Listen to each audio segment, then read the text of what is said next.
Vijayamma alias YS Vijayalakshmi పరిచయం అక్కర్లేని పేరు. ఉమ్మడి ఆంధ్రప్రదేశ్ కు ముఖ్యమంత్రిగా పనిచేసిన దివంగత సీఎం వైఎస్ రాజశేఖర రెడ్డి భార్య. 2009లో వైఎస్ఆర్ మరణం తర్వాత కుటుంబం ఒక్కతాటిపై నిలిచింది. నాడు కాంగ్రెస్ పార్టీలో ఉన్న ఈ కుటుంబం కొన్ని రోజులకే ఆ పార్టీ నుంచి బయటకొచ్చేసింది.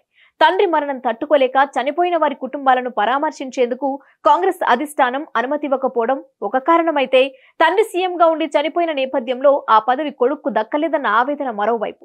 ఈ రెండింటికి తోడు ఢిల్లీ వెళితే కనీసం సోనియా గాంధీ అపాయింట్మెంట్ కూడా దక్కలేదన్న బాధ వేరసి కుటుంబం మొత్తం కాంగ్రెస్ ను వీడింది. అప్పుడే వైఎస్ఆర్ కాంగ్రెస్ పార్టీ పురుడు పోసుకుంది. కాంగ్రెస్ ను బొంద పెట్టడమే లక్ష్యంగా వైఎస్ విజయమ్మ గౌరవ అధ్యక్షురాలుగా, జగన్మోహన్ రెడ్డి అధ్యక్షుడిగా ఏర్పడిన ఈ పార్టీకి తక్కువ కాలంలోనే మంచి ఆదరణ లభించింది. అయితే మనీ లాండరింగ్ కేసులో జగన్ అరెస్ట్ కావడంతో పార్టీ బాధ్యతను తల్లి విజయమ్మ, చెల్లి షర్మిల భుజానికెత్తుకున్నారు. ఓదార్పు యాత్ర పేరుతో షర్మిల పాదయాత్ర చేశారు. పార్టీని ప్రజల్లోకి తీసుకెళ్లారు. ఈ క్రమంలో రాష్ట్ర విభజన జరిగింది. దాదాపు 16 నెలలు జగన్ జైల్లో ఉండేందుకు కాంగ్రెసే కారణమని తల్లి, చెల్లి విస్తృత ప్రచారం చేశారు. దీంతో రాష్ట్ర విభజన తర్వాత ఆంధ్రాలో కాంగ్రెస్ పై వ్యతిరేకత పెరిగా వైసీపీకి ఆదరణ లభించింది. దీంతో 2014 అసెంబ్లీ ఎన్నికల్లో 60 ఎమ్మెల్యే సీట్లను గెలిపించారు. ప్రధాన ప్రతిపక్షంగా నిలబెట్టారు. టీడీపీ అధికారంలోకి వచ్చింది. ఇక 2019లో జరిగిన అసెంబ్లీ ఎన్నికల్లో జగనన్న వదిలిన బాణంలా షర్మిల వైసీపీ తరపున విస్తృతంగా ప్రచారం చేశారు. బాయ్ బాయ్ బాబు అంటూ టీడీపీ ఓటమిలో కీలక పాత్ర పోషించారు. దీంతో వైసీపీ భారీ మెజారిటీతో అధికారంలోకి వచ్చింది. జగన్మోహన్ రెడ్డి ముఖ్యమంత్రి అయ్యారు. అన్న తనకు ఏదైనా పదవిస్తారని ఆశించిన షర్మిలకు భంగపాట ఎదురైంది. దీంతో తెలంగాణకు వెళ్లిన షర్మిల 2021లో అక్కడ వైఎస్ఆర్టీపీ పార్టీని స్థాపించారు. ఈ సమయంలో విజయమ్మ కూతురుకు అండగా నిలిచారు. తన బిడ్డను ఆదుకోవాలని తెలంగాణ ప్రజలను కోరారు. వైఎస్ఆర్ సంక్షేమ పాలన తీసుకొస్తుందని తెలిపారు.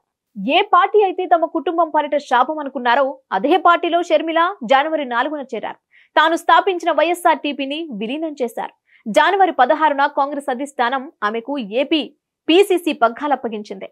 ఇంతవరకు బానే ఉన్నా ఇప్పుడు విజయమ్మ ఎటువైపు ఉంటారని చర్చ ఏపీ పాలిటిక్స్ లో జరుగుతోంది. తన భర్త చావుకు కారణం, కొడుకు జైలుకు వెళ్లడానికి కారణమైన కాంగ్రెస్ కు మద్దతిస్తారా లేక తిరిగి కొడుకుతో ఉంటారా అన్న చర్చ జరుగుతోంది.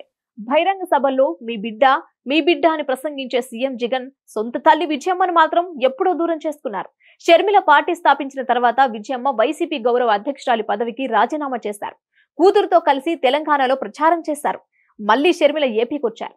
కాంగ్రెస్ లో చేరారు. ఈ నేపథ్యంలో విజయమ్మ కూడా కొడుకు కన్నా కూతురికే మద్దతిచ్చే అవకాశం ఉందన్న చర్చ జరుగుతోంది. కొన్ని రోజులుగా విజయమ్మ జగన్ ఇంటికి వెళ్లడం లేదు. షర్మిల తన కుమారుడి పెళ్లికి ఆహ్వానించేందుకు అన్న వద్దకు వెళ్ళింది. అప్పుడు కూడా షర్మిల వెంట తల్లి వెళ్ళలేదు. ఏపీకి షర్మిల రాకుండా చూడాలని జగన్ తల్లిపై ఒత్తిడి తెచ్చారన్న ప్రచారం కూడా జరిగింది. కానీ విజయమ్మ జగన్ ఒత్తిడికి తలొగ్గలేదనే తెలిసిందే. ఈ నేపథ్యంలో విజయమ్మ కూడా కాంగ్రెస్ పార్టీలో చేరకపోయినా కూతురుకు మద్దతుగా ఉంటుంది అన్న చర్చ జరుగుతోంది. చూడాలి మరి రాబోయే రోజుల్లో ఎలాంటి పరిణామాలు చోటు చేసుకుంటాయో.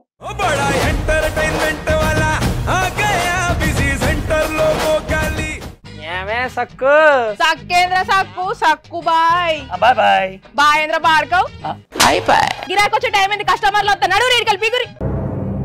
కస్టమర్లు వస్తున్నారు కదా, మాత్రం పొగరు ఉంటది. మరి తగ్గిచ్చేద్దాం పొగర్ని. డబ్బులు కట్టేస్తామేంటి కొంప తీసి? లేదు, కస్టమర్లు ఆపేద్దాం. పదా మరి మన బిజినెస్ స్టార్ట్ చేద్దాం.